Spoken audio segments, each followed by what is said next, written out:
Scott Bessent walked into that Kuala Lumpur meeting thinking China had blinked. Then he saw him, the negotiator he'd tried to get removed. Front row, calm, smirking, a folder of Russian oil deals open on the table. Within minutes, Trump's voice thundered from Washington. New tariffs on Canada, new demands on Beijing. America was turning its allies into enemies, and the world's money started moving. Fast. Gold soaring, the dollar slipping. Because when the US fights everyone at once, no one trusts its power to last. The cameras capture it, the silence, the composure, the smirk, and the new phase of confrontation begins.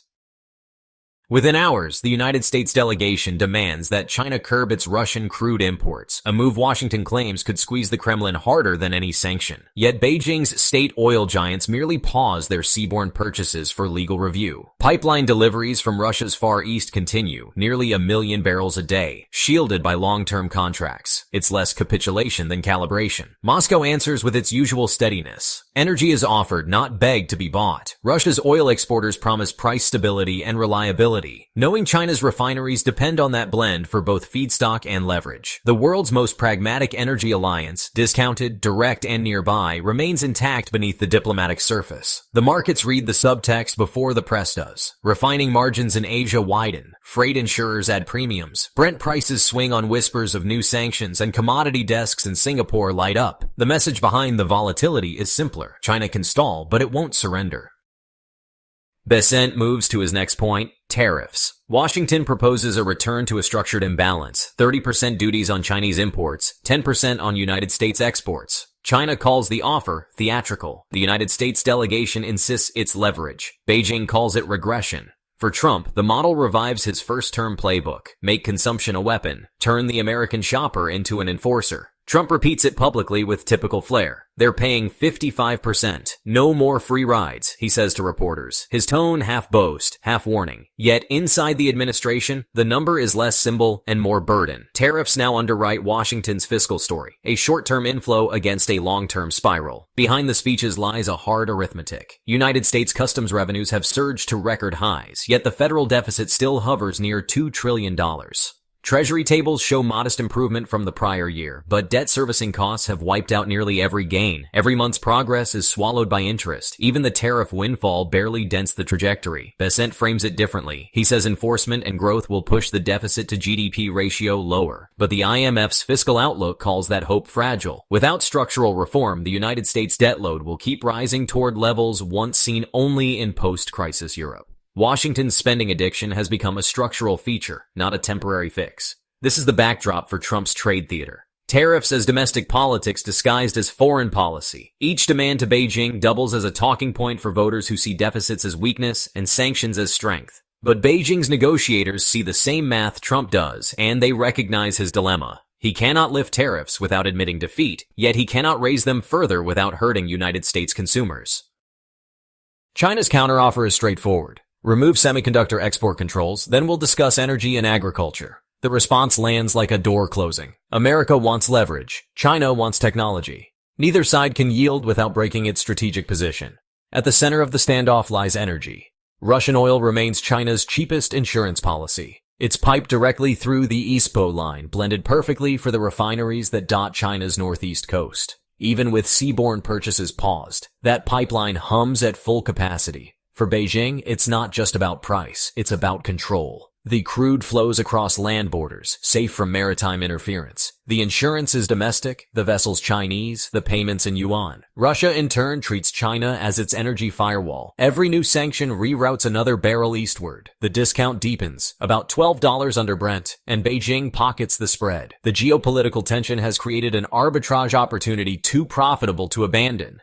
Trump's advisors know this. So does Bessent. Still, Washington demands that Beijing cut the link, arguing that every Chinese barrel funds Putin's war machine.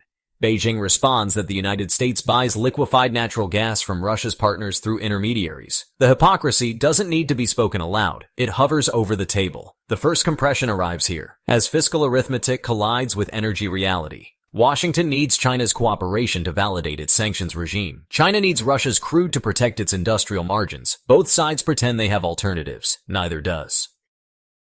Then the summit's tension leaks westward, to Ottawa. A new shock hits when Trump abruptly raises tariffs on Canadian goods by 10%, citing an Ontario advertisement that used Ronald Reagan's voice. To most of the world, it sounds absurd. To markets, it's another sign of volatility made policy. The Canadian dollar wobbles, then stabilizes. Investors have seen this movie before. Ottawa's measured response reveals experience. Mark Carney, Canada's new prime minister, keeps his tone neutral and his options open. He tells reporters he'll meet Trump anytime, but will also meet Xi Jinping at APEC. Canada, once comfortably tied to U.S. trade flows, is hedging. Carney's pivot eastward comes fast. Within days, Canada opens exploratory talks with Asian economies, starting with the Philippines. The goal: diversify exports and attract investment from the region's industrial base. Carney calls it building economic ballast. In practice, it's a race to find buyers before U.S. tariffs strangle margins. Trump's move shocks his own allies. North American integration, once the model of continental cooperation, is now a political hostage. Canada supplies oil, metals, and grain to the U.S. at near zero logistical cost. Punishing that partner weakens the very supply chain Washington needs to counter China. Economically, it's self-sabotage. Politically, it's dominance theater. As Canada accelerates its outreach, its economy shows the strain. Productivity remains weak, investment growth flat, and GDP per capita continues to decline. Ottawa's deficit edges above 2% of GDP, while capital inflows from U.S. firms slow under tariff uncertainty. Infrastructure spending rises to fund westbound pipelines toward Asia, necessary but expensive. The fiscal trade-off mirrors Washington's spend more today to escape tomorrow's leverage. Carney's calculation is pragmatic. Canada can't afford dependence on a president whose policies shift with television coverage. By extending trade with China and other Asian markets, Ottawa builds redundancy, insurance against another tariff surprise. Markets respond by pricing caution into U.S. and Canadian spreads alike. Traders note that the U.S. punishing its closest supplier while demanding unity against Beijing sends mixed signals. For every sanction Washington announces, another ally quietly explores alternatives. Amid all this, one market refuses to blink: gold. The metal's relentless climb has become this year's most reliable narrative. Up more than 50%, it's the mirror opposite of the dollar's uncertainty. Bloomberg and Reuters both note that major banks now forecast an average price above $5,000 per ounce within 2 years. Central banks are still net buyers, adding to reserves while trimming exposure to treasuries. JP Morgan analysts describe it not as panic, but as a structural portfolio adjustment, a polite way of saying investors are diversifying away from the U.S. system itself. Capital Economics, more cautious, calls the rally overextended but admits that the underlying trust erosion in U.S. fiscal management remains the key driver. Even the Federal Reserve's coming rate cuts may not reverse it. Lower yields simply make gold more competitive. Gold's rally isn't the story, it's the symptom. Every trade sanction, every tariff escalation, every fiscal gap pushes capital slightly further from the dollar. No crisis, just attrition.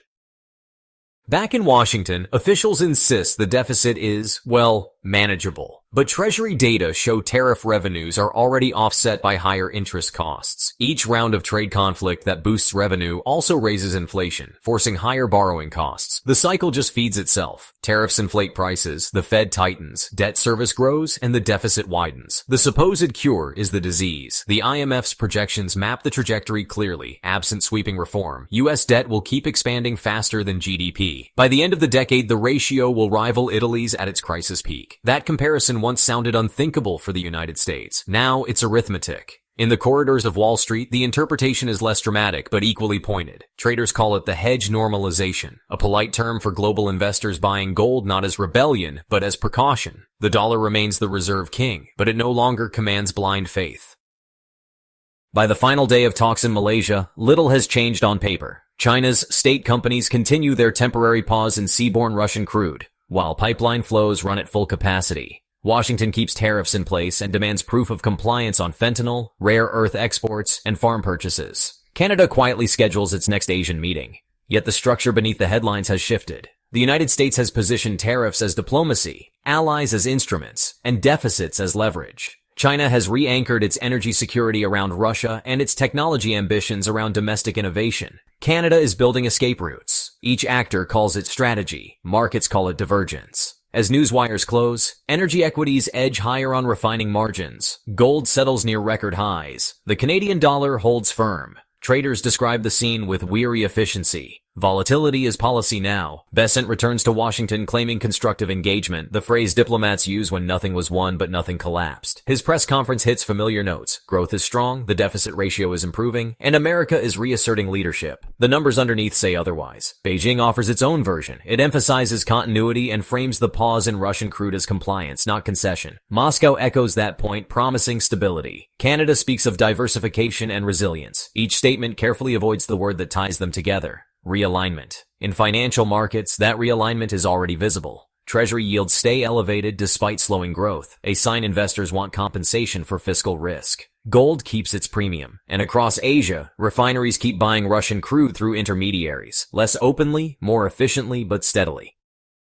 What began as a negotiation over tariffs has turned into a referendum on trust. Trust between allies, trust in U.S. policy, trust in the dollar itself. Every nation at the table is now hedging in its own way, through oil, metals, or new trade corridors. For decades, the United States was the anchor of global certainty. Today, it's the variable everyone else is learning to price in. The closing numbers, gold still up, yield still wide, crude still flowing east. The question is no longer whether U.S. power can force compliance. It's whether anyone still believes compliance is worth the cost. We're glad you're enjoying this video. Please like and subscribe. Check out another video that is now on your screen.